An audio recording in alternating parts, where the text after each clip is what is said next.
Chances that Purdy outplays Stafford? Well, first of all, we are seeing Brock the leader. Everybody knows the great story last week. He plays tremendously, and he started off Saturday night with a rousing speech that got everybody going to his team. And this is what I said.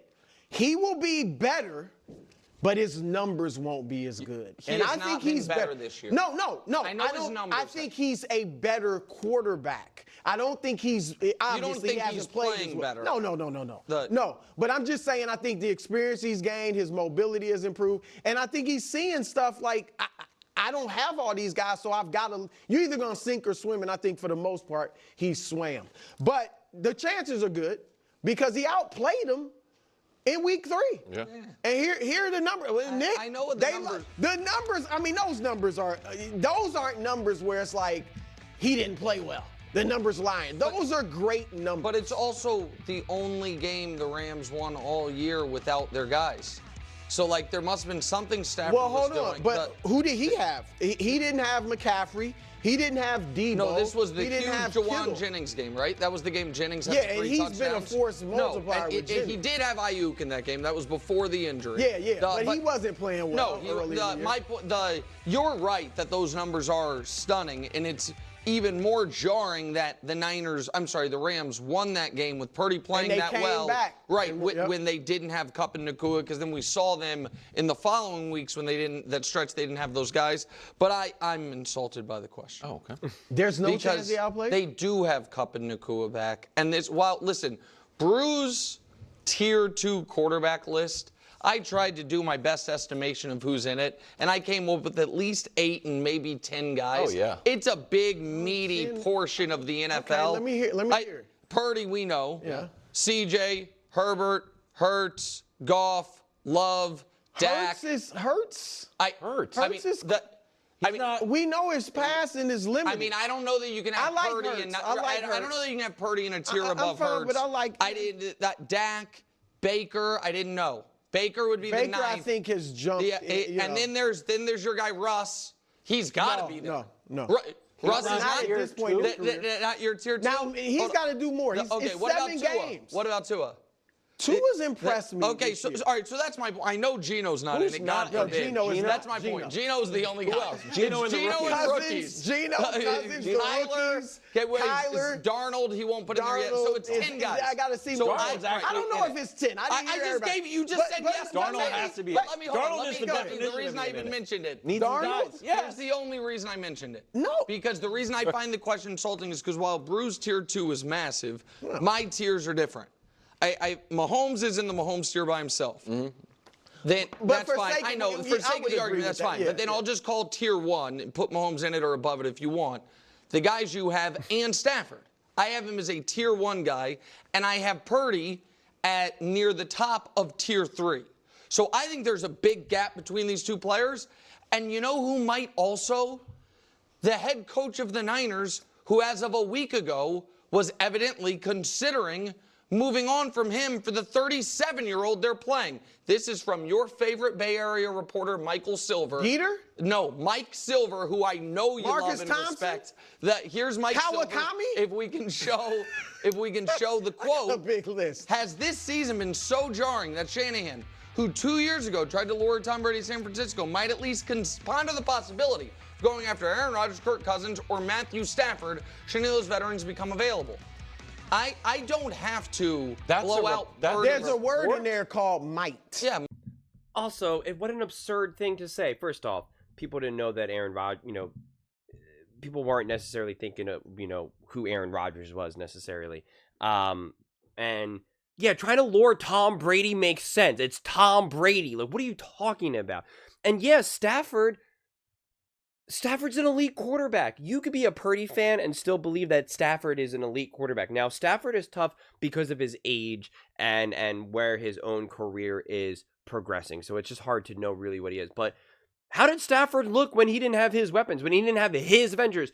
Literally, Nick Wright just went on a rant and said, this is an absurd question because Puka Nacua and Cooper Kupp are there now. So therefore, Stafford's going to be good and great. And so then then use the same logic for Brock Purdy than when he's missing his version of Puka Nacua and Cooper Kupp. I mean, so it's so irritating and frustrating, quite frankly. I mean, it really, really is. So, honestly, I resent the question because it's just an absurd question. It's just these questions are just so exhausting. Every single game between two quarterbacks that are popular, we got to say, chance so-and-so outplays so-and-so.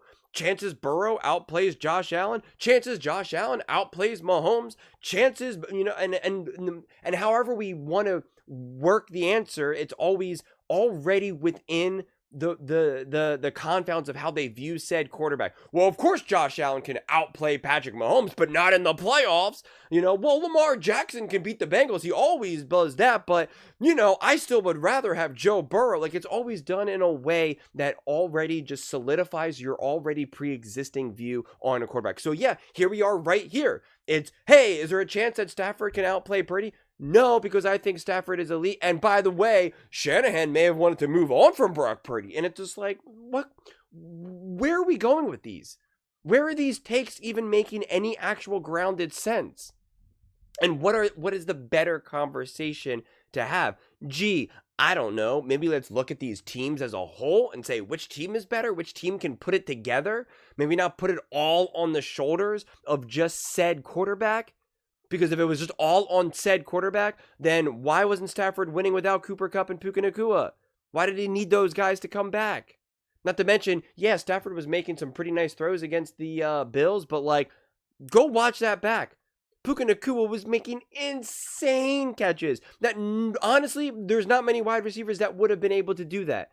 Therefore, Stafford's passes would have been all for naught. And then you probably could have then even, retconned it and said, if Stafford maybe made a little bit better of a pass here and there, you wouldn't have needed a spectacular catch from a Puka Nacua or Cooper Kupp. And then you would say, he's just not putting it on him. He's just not throwing accurately enough. I mean, again, we could do this all day. So and I think it's always tough to compare a quarterback who's up and coming to an elite quarterback who's on the edge of his career, obviously being over. And Matthew Stafford's not playing for another 10 years. We know that. So I think these comparisons are always the toughest. Always the toughest. Because I maintain that Stafford is an elite quarterback, but in terms of how consistently elite can he be at this point in his career and his just physical health and his being, what did they say, he's 37. It's hard to gauge. It's a hard frame of reference for me personally. I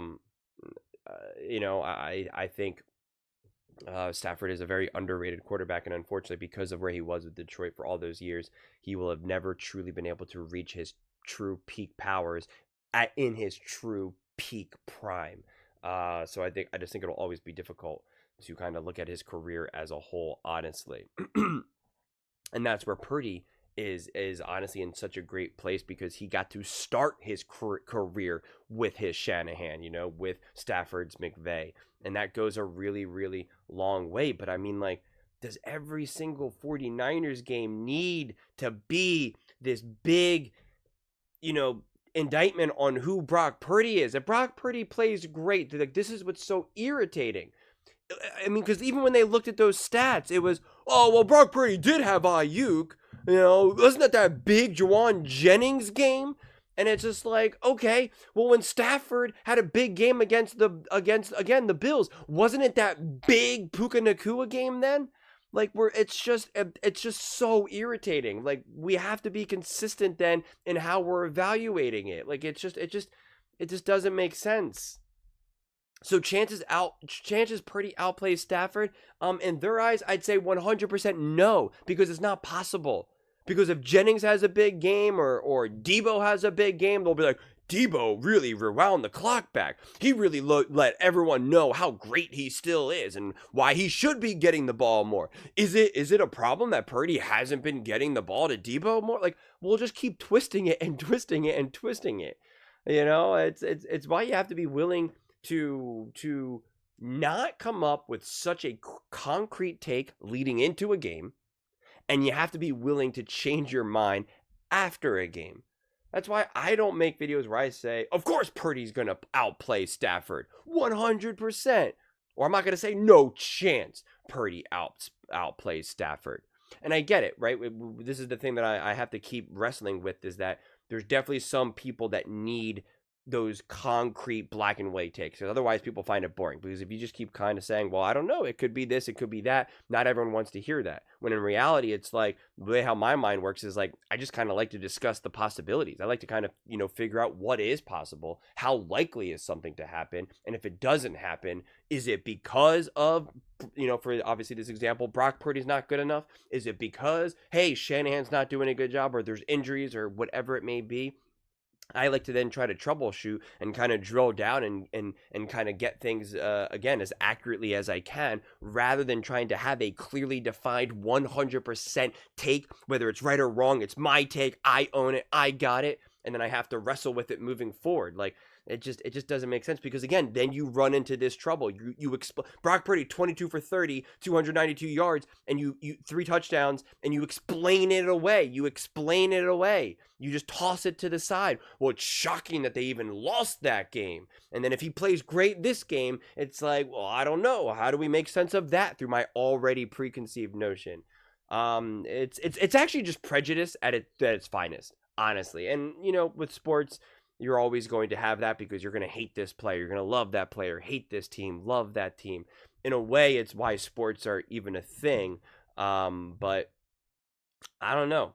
I want to continue, obviously, making 49ers content and Purdy content and all of that, but it's just like, it's so cyclical. It really is. It's just the same conversation again and again and again. And to a degree, you're always going to have the same conversation. I mean, how many times can we debate how great Josh Allen is, or how great Patrick Mahomes is, or how great the Chiefs are, or will the Ravens win, or can the Eagles do this, can the Lions do that? Like, it's always the same conversation. If you really want to like peel back the curtains, it's like we've been having the same conversations since the summer.